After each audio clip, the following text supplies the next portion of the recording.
Di sini kita bakal membahas tentang pelakor, perebut laki orang, cewek yang sering disebut kegatelan, menggoda, dan merayu suami orang. Gua bakal bahas dari sudut pandang yang agak beda ya bro, berdasarkan beberapa kasus klien psikolog yang gua baca waktu masih mahasiswa dulu, dan dari pengalaman tinggal di negara yang di sana pelakornya udah kelas kakap, udah level internasional dan jauh lebih canggih dari yang di Indonesia. Oke bro, kita lihat fakta di lapangan. Motif cewek selingkuh sama suami orang, garis besarnya ada dua. Yang pertama, motif ekonomi. Ini sebenarnya nggak lepas dari kesalahan pria. Para pelakor ini ada yang menikah muda sama cowok yang nggak bertanggung jawab. Akhirnya, ditinggal begitu aja dengan kondisi punya anak yang masih kecil. Ada juga yang lahir dari keluarga ekonomi pas-pasan di kampung, diajak temannya yang udah merantau ke kota besar buat kerja. Ternyata, di sana dia kerja buat memenuhi hasrat pria.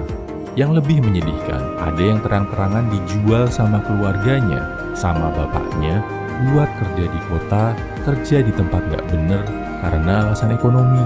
Yes, alasan ekonomi ini akhirnya memaksa cewek-cewek tadi untuk jadi pelakor, jadi simpanan atau jadi sugar baby. Awalnya cuma buat cari makan dan kirim uang ke kampung.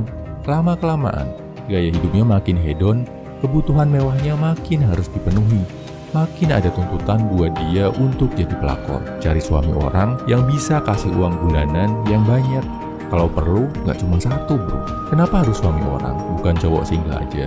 Simpel, karena biasanya suami orang lebih banyak duitnya, lebih mapan karirnya. Mereka udah punya uang lebih daripada cowok single yang kebanyakan masih mikir untuk nabung, beli aset, bangun karir, dan lain-lain.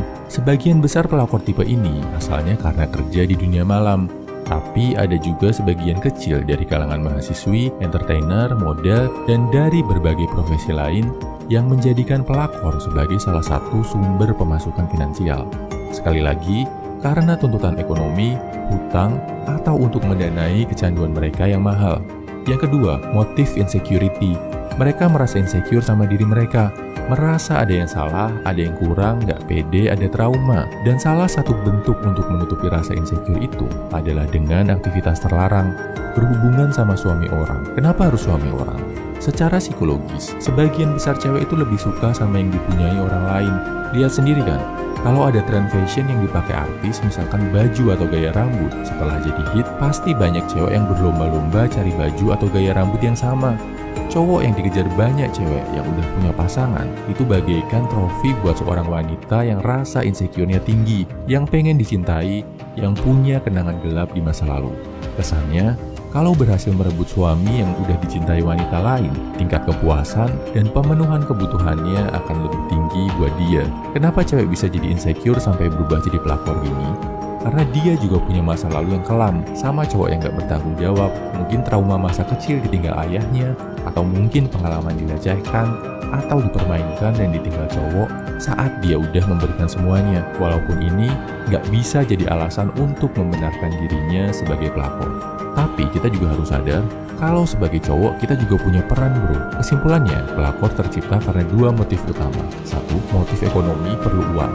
Dua, motif memenuhi rasa insecure dan ingin dicintai yang cukup tinggi. Kita lihat, sebagai pria, ada peran fatal yang harusnya kita lihat sebagai sarana introspeksi dan gak cuma menyalahkan para pelakor aja. Satu, cowok nakal yang merusak masa depan wanita, hamilin, tinggal, sampai akhirnya si cewek harus cari nafkah dengan jadi pelakor. Dua, cowok gak bertanggung jawab, gak bisa menafkahi, terus mendorong seorang wanita buat menjual dirinya demi keuntungan pribadi. Tiga, cowok lemah yang nyerah sama nafsu, yang mengkhianati komitmen dan janji yang udah dia buat pasangannya. Ini pentingnya kita sebagai cowok sadar dari sekarang bro, kalau kita lemah, kita juga sedikit banyak akan punya andil atas lahirnya pelakor-pelakor yang berbahaya ini. Gue yakin lo kuat dan gak akan jadi cowok-cowok negatif yang disebutkan di atas bro. Semangat!